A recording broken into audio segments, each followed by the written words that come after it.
Hey, what's happening? What's popping, everybody? So today we have our draft analysis of NPL Season 6. So really unfortunately, but due to some real life issues, the Anthony Ironflash Gaming, the guy who is in charge of the Detroit Butterfrees, could not make this video himself. He has some personal issues, and he will be back. He will definitely be back on this channel, but he asked me to record this analysis for him, so that everyone out there would knew about his team and also knew what he had in mind when drafting this. So that's why I'm covering for him. I'm a good friend of him. I'm Phalop. I'm also an analyst for the NPL, so I am familiar with most of the guys.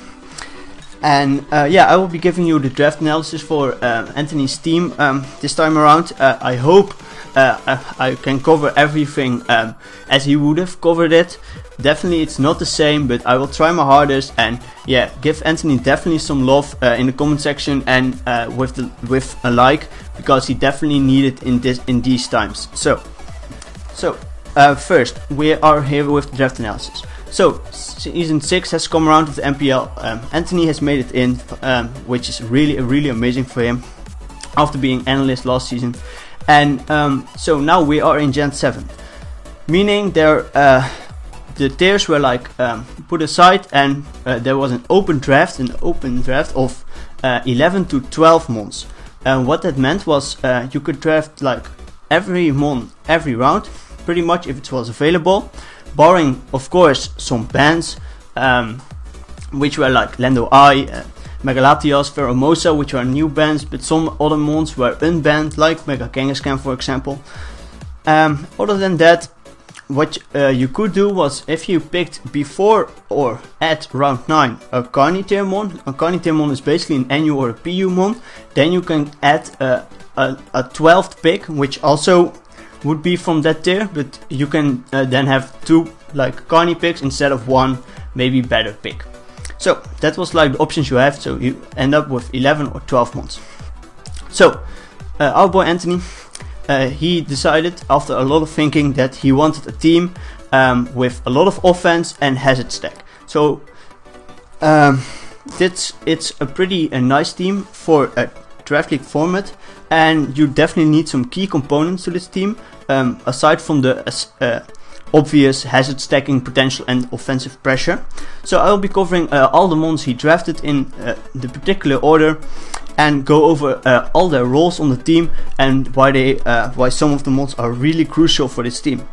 So first of all, Anthony had I believe he had like the 40 yeah, he had 30th pick. Yes, he had 30th pick. There were 3 people after him, so he kind of knew that not the best, like the more kind of broken-ish mons would last to him. He thought about mons like Jirachi because he really likes that in the format, but ultimately that was already gone before it was his pick, and he decided to go with his first pick with a really strong mon in Curon Black. So he drafted Curon Black for several reasons. One, it has really great offensive pressure and power. It's a great mixed attacker, so it can hit on both sides, as everybody will know. There are not many switch-ins for the mon, and also it definitely has some great natural bulk and also has access to roost. So it can also be like your bulky mon if you want it, and it has reliable recovery, which is really crucial. So then in the second round, yeah, he was looking at what kind of mons are left, what kind of mons kind of fit my team, what kind of mons fit my playstyle, and he decided to pick up the mon that can do not everything but close to everything, and that's Mew. And in my eyes, Mew truly shines when it's with the right player, and I think Anthony is definitely the right player. He has used it in Gen 6 before in draft league format. He also used it in the last war, and he used it to a great extent, and he really comes up with amazing sets for it, and I think it will do really great for him. So what does it offer for him besides just being the right mon for him? It's versatile, as I mentioned. It gives him hazard control.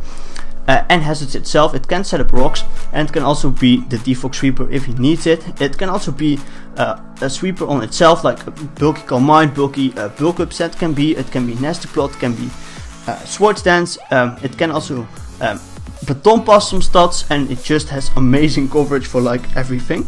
So that's really great for his team.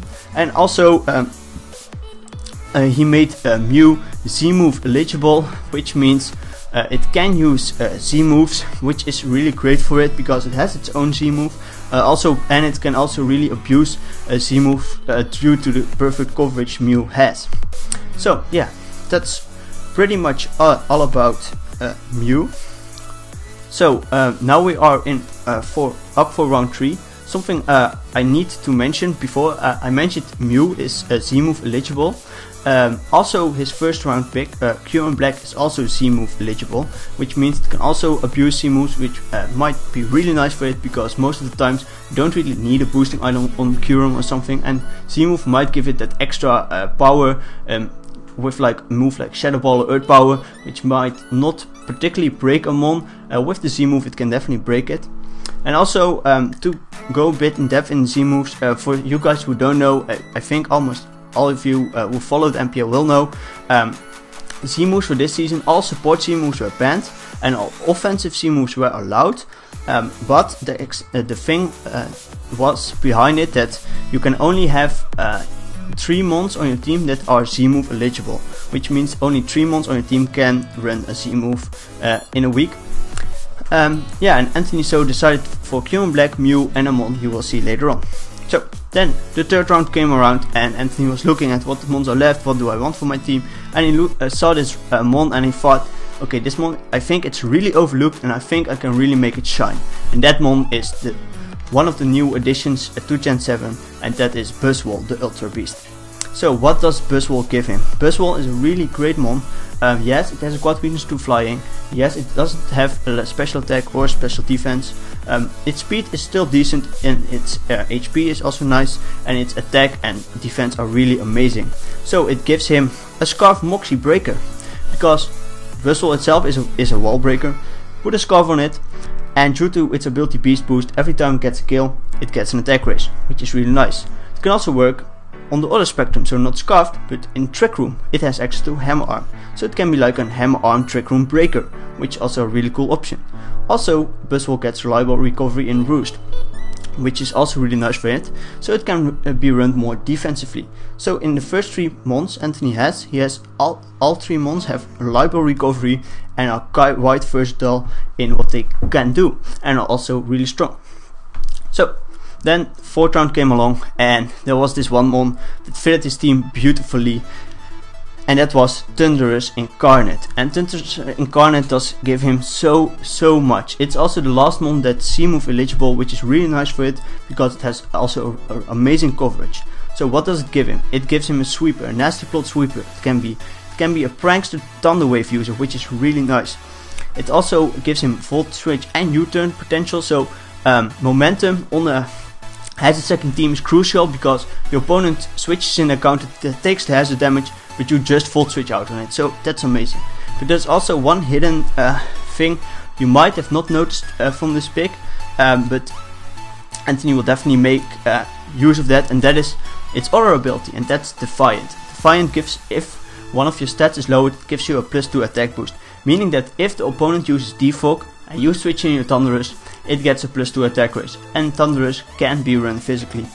So it also is kinda a stop to hazards, or at least or hazard removal, or at least it can abuse the default turn. So that's also really great for it, and that's why I think Thundurus is really amazing for him. So round 5 came along, and you might think, okay, the hazards are coming, just have to wait. No. This was kind of an expensive pick in the sense that he had to pick it round 5, but that mon is Govagrigus. Govagrigus is crucial for him because it's a really reliable spin blocker. It's really bulky and it can check like almost all rapid spinners, and he definitely needed for the hazard stack plus offense, he definitely needed a really great spin blocker. It also is a nice bulky pivot. It also has Trick Room options, which is really nice. So yeah, this mon really covers what it needs to for this head stacking team. So then in round 6, finally the head stacking came in Greninja. So Greninja gives him, besides spikes and spikes, it also gives him U-turn, so some more momentum, which is really great, and it also gives him speed. It is above 120, which he previously lacked. Thundurus was already speedy and has sprung Steel Wave, but this is the really speedy mon he wanted. It's also a mixed attacker, so it can also hit on both sides of the spectrum, which is really cool. And just to clarify, this is Thorn Greninja. There's no Battle Bond, no Protein, that's all banned. It's only Thorn, but yeah, this mon still is really great for his team, and yeah, it can be it's the head stacking he wanted. So then after these first strong 6 picks, he went for another breaker in Darmanitan. So what does Darmanitan do? It breaks a lot of teams because Sheer Force Flare Blitz hits really hard, and also has U-turn, meaning it can create some more momentum for him. It's also a really nice scarf for his team, and overall it adds just to the power, the offensive power of his team, which is really nice. So at this point Anthony was looking and he saw, okay, I might need some more defensive pivots. I also really want a good steel type, and most of them were gone, but there was one mon left that he also has used prior to this season, I believe, and that was Registeel. So Registeel gave him a crucial fairy check, which he previously lacked, and it's really important to have. It also gives him another stealth rocker, and it also just is a bulky pivot in general. It also has access to things like Thunder Wave, which makes it a really nice mon to have, and with base 150 defense on both sides, it can really take a lot of hits. So then after those 8 rounds, round 9 came along, and Anthony decided that he wanted that extra 12th mon, so he picked a Carnivore mon this round, and that mon was none other than the god himself, Stunfisk. So as you may all know, Stunfisk has been used a lot by Gypsy King, and to a great extent, and yeah, Anthony basically picked it for the Carnivore, but also it acts as a bird check for his team. Yes, Thundurus also resists it. Yes, Registeel also does, but this is an extra bird check, which he really wanted. It's also a Volt Switch check. It's a ground type, and it just yeah, acts as a Volt Switch check, which is really cool for him. It also is another Stealth Rocker, which is also really great for him, because yeah, he wanted those rocks up like almost all of the time. And it's also a bit of a snipe to Dylan, also a bit of a tease to Dylan. So yeah, all in all, this was like a really nice pick for him. So then we are in the 10th round. He still has not got a Mega. He still, if you look at his hazard removal for himself, there is that Mew, but yeah, where's the other hazard removal? And that came along this round in the form of his Mega Blastoise.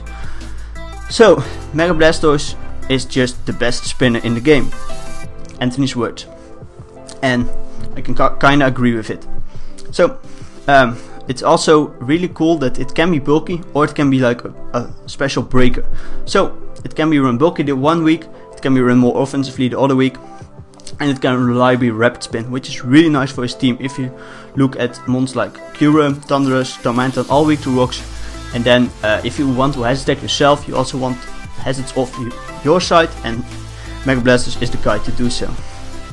So now, with the last 2 picks, Anthony decided to add a bit of more support to his team, but also still some strong mons. So in round 11 he picked up Gardevoir. So Gardevoir is a fairy type, which is a really great typing, and a typing he previously lacked. It also gives him wish support, which is really nice. It can be like the cleric of the team, and it can be really effective as a choice user, choice specs, choice scarf, because it also has access to trick. So it has definitely also a lot of versatility, and I think Anthony can make this mon shine. And then the last round, the 12th round, also it has to be a Carnivore pick, and it's a mon that's not often seen in draft league format, but can still put in some work, and that's regular Kangaskhan. So regular Kangaskhan gives him also some wish support, which is nice. It also gives him priority options with fake out, sucker punch.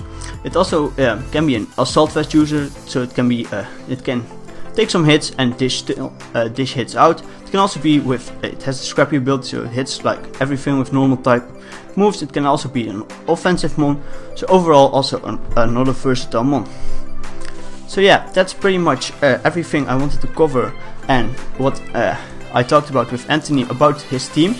I think this team, yeah, it really shines. I won't be giving my opinion too much more in this video, because I think I already put too much of my own in it, because it's his analysis most of all. And if you want to see my analysis on the teams and such, you definitely have to check out the NPL channel, because there will be the power rankings, the post-draft power rankings, and I will be doing those. So yeah, this was his team. You can see here all 12 mons he drafted, and yeah, let him and me know in the comment section what you think of his team, if you really like it. And yeah, if you would definitely, one thing I would say is that if you ever want to draft a team like his, so offense plus hazards, take a real good look at his team and see all the key components there are and what you definitely need. So a short sum up of it is, you need strong breakers, as he also has. A lot of versatility is wished for. It definitely helps every team, and with Anthony plus versatility, yeah, that's a deadly combination. So that's one thing. Hazard removal yourself, like a really good spinner like the Mega Blastoise, is crucial. Still a solid defensive pivot core. Might not need much recovery, but it needs to take some hits. Speed is also necessary. Hazard stacking potential, so definitely spikes, toxic spikes, a lot of great stealth rock users. And a stop to rapid spin, so you can block the opponent's hazard removal. And preferably also a defiant user, so you can also abuse defog. So those are really crucial things about an hazard stacking team. So yeah, that's pretty much all I have to say, and I hope you will definitely enjoy Anthony's run in the NPL. You probably won't be seeing me back on the channel, but I hope I covered well for Anthony, and I also wish him the best, and I hope he will return shortly. So that's it for now, guys, and yeah, we will see you later.